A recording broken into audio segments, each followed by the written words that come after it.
하나님의 은혜가 여러분들 가운데 함께 하시기를 주님의 이름으로 축복합니다. 오늘 본문의 말씀은 예수님께서 사단에게 시험을 당하신 이야기, 그리고 예수님께서 사역을 시작하셨다라는 이야기입니다. 사역을 시작하시면서 예수님은 제자들을 먼저 부르시죠. 그리고 각색 병자들을 고쳐주시면서 복음을 전파하시는 예수 그리스도에 대해서 오늘 말씀해주고 있습니다. 오늘 저와 여러분들이 먼저 생각해 볼 것이 뭐냐면 시험에 관한 것입니다. 시험. 자, 여러분들에게 시험은 어떤 게 시험입니까? 여러분들에게 시험이다. 근데요, 어떤 분들에게는 똑같은 일이 일어났는데 어떤 분들은 시험이라고 생각하는데 또 어떤 분들은 이것을 시험이라고 생각하지 않고 축복이라고 생각하는 경우도 있습니다. 그러니까 시험이라고 하는 것은 어떤 사람에게는 이것이 시험일 수 있고 어떤 사람에게는 아닐 수도 있어요. 예를 들면 돈 벌 기회가 있습니다. 그러면 돈 벌 기회가 있는데 그거를 가만히 관찰해 본 성도의 입장에서는 이건 시험이다. 이건 분명히 나로 하여금 범죄케 하고 하나님 앞에 죄짓게 하는 것이다. 그렇게 느끼지만 하나님을 믿지 않는 자들은 그걸 보면서 이건 진짜 복 받는 길이다. 돈 버는 길이다. 그리고 뛰어듭니다. 자, 그렇다면 저와 여러분들이 먼저 생각해야 될 것이 뭐냐면 무엇이 시험이냐라는 거지요. 무엇이 시험일까? 첫째는요, 저와 여러분들의 삶에 나쁜 영향을 주는 것이 시험인 것 같아요. 그래서 요즘에 그 낚시하는 분들, 요즘에 텔레비전에 도시어부 이제 그 방송을 하는데 저 그 생각을 해봤어요. 이 물고기 입장에서 보면요, 이 낚시에 미끼가 끼어져 있어요. 그걸 보는 순간 먹고 싶어요. 근데 그걸 물면 어떻게 됩니까? 분명히 먹어야 된다라고 하는 것은 몸의 욕구, 그게 배고픔이라고 하는 것, 그리고 먹어야 살 수 있으니까 그 먹을 수 있는 것, 맛있는 먹거리가 거기 있다는 것은 분명히 내 몸에 좋은 거예요. 근데 문제는 뭐냐면 거기에 무엇이 감춰져 있어요? 낚싯바늘이 감춰져 있는 거예요. 그래서 물면 오히려 자기가 잡히는 겁니다. 낚이는 겁니다. 근데 결국은 자기가 죽는 길이거든요. 그러니까 결론적으로 우리의 몸이 망가지고 결론적으로 우리의 명성이, 우리의 명예가 또는 우리의 신앙이 무너져 내리는 것, 그런 것들이 시험입니다. 그렇게 만드는 것들이 시험이죠. 근데 이것이 위장으로 와요. 이렇게 덮여져서 잘 모르게 옵니다. 근데 이게 분별하는 것이 굉장히 중요하겠지. 또 한 가지 시험은 뭐냐면 우리로 하여금 하나님을 멀리 떠나게 만드는 것이 시험입니다. 우리를 하나님으로부터 멀리 떠나게 만들고 하나님의 백성으로서의 정체성을 버리게 만들고 우리의 믿음에서 떠나 사단의 역사 속에 들어가게 만드는 그것이 바로 시험입니다.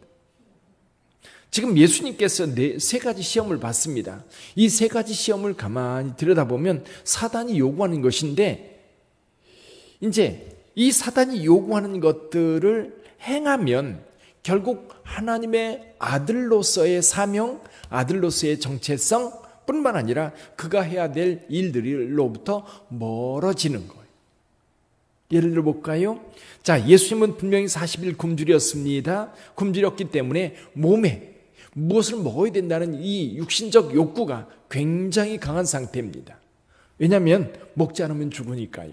이게 생체적으로 하나님께서 그렇게 만드셨어요. 근데 뭔가를 먹어야 돼요. 근데 이때 사탄이 뭐라고 얘기합니까? 내가 하나님의 아들이거든. 내가 하나님의 아들이거든. 이 돌들로 떡덩이가 되게 해서 만들어 먹어라. 너 필요하지 않냐? 너 지금 먹어야 되지 않냐? 근데 먹어야 되는데 능력이 있어요. 충분히 이 돌로 떡을 만들어 먹을 수 있는 능력이 있어요. 내 필요를 위해서 이 떡을 만들어 먹으면 어떤 일이 벌어질까요? 가장 쉽게 생각할 수 있는 배가 채워집니다. 만족함이 느껴질 것. 그 다음에 사단이 노리는 것은 뭐냐면 그 다음부터는 하나님의 목적을 위해서, 하나님의 사명을 위해서 일하는 게 아니라 무엇을 위해서? 내 필요, 내 욕구, 내가 원하는 것, 내 능력을 가지고 그것을 만들어 먹기 시작합니다. 그것을, 내 능력을 나를 위해서 사용하기 시작합니다. 그러면 하나님의 사명은 이룰 수 없습니다. 하나님의 목적이 이룰 수 없어요. 목적이 어디가 있습니까? 내 육체를 채우는 것에 목적을 두니까 결국 하나님의 목적에서 멀어질 수밖에 없고 결국 사단의 노예가 될 수밖에 없는 겁니다. 하나님께서는요, 저와 여러분들에게 하나님의 일을 맡기시면서 우리가 먹고 사는 문제까지도 해결해 주셨어요. 그러나 사단은 오히려 내 필요를 위해서 내게 있는 능력을 사용해서 너의 필요를 채워라, 이렇게 속삭이고 있는 거죠. 두 번째도 마찬가지입니다. 두 번째 시험. 사단이 이번에는요, 하나님의 말씀까지 인용하면서 이렇게 말합니다. 내가 하나님의 아들이거든 뛰어내리라. 어디로 가서요? 성전 꼭대기로 올라가서 뛰어내리라. 그래서 지금 여기에서 얘기하는 건 뭐냐면 내가 하나님의 아들이라는 것을 사람들한테 증명해라. 성전 꼭대기에서 뛰어내리면 오늘 여기 시편에 있는 말씀, 그가 너를 위하여 그의 사자들을 명하시리니 그들이 손으로 너를 받들어 발이 돌에 부딪히지 않게 하리로다. 뛰어내려라. 그러면 내가 하나님의 아들이기 때문에 하나님께서 천사를 보내서 사뿐하게, 그렇죠? 내려놓는 것을 누가 볼 것이다? 주변 사람들이 볼 거라는 거. 주변 모든 사람들에게 내가 하나님의 아들이고 하나님의 아들로서 그 정체성을 보일 절호의 기회가 아니냐. 뛰어내려라. 내가 누군지 세상 사람들에게 증명해라. 이것이 사단의 시험입니다. 여러분, 저와 여러분들이 누군가 하는 것 물론 굉장히 중요합니다. 근데요, 주변 사람들이 여러분들을 누구냐라고 인정하는 것, 그것도 굉장히 중요합니다만은 더 중요한 것이 있어요. 그건 뭐냐면 여러분을 통해서 하나님이 증명돼야지, 내가 하나님의 아들임을 내가 증명받으면 안 돼요. 세상에 살면서 내가 능력이 있다라고 하는 것, 내가 그래도 다른 사람보다 잘생겼다라고 하는 것, 내가 그래도 목회자로서 유능하다라고 하는 것, 내가 그래도 세상 사람들이 보기에 괜찮게 산다라고 하는 것, 이런 것들을 보여주고 싶어하는 마음들이 우리 안에 있어요. 나를 좀 드러내서 내가 누군가 하는 것을 사람들에게 좀 증명해서 사람들로부터 환호받고 환영받고 박수받고 인정받고 그러기를 원하는 것이 어쩌면 우리의 모습일 거예요. 그러다 보니까 사단은 그런 우리 안에 있는 이 욕구들을 계속해서 자극해서 사람들 앞에 그걸 증명하라는 거예요. 나를 드러내라는 얘기지요.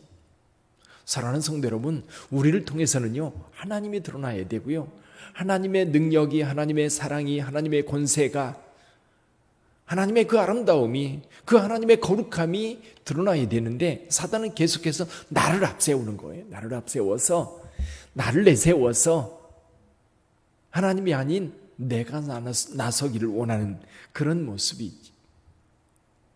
세 번째는 이 사단이 높은 산에 올라가서 천하만국의 영광을 다 보여주면서 이 권세를 내게 주겠다. 나한테 절해라.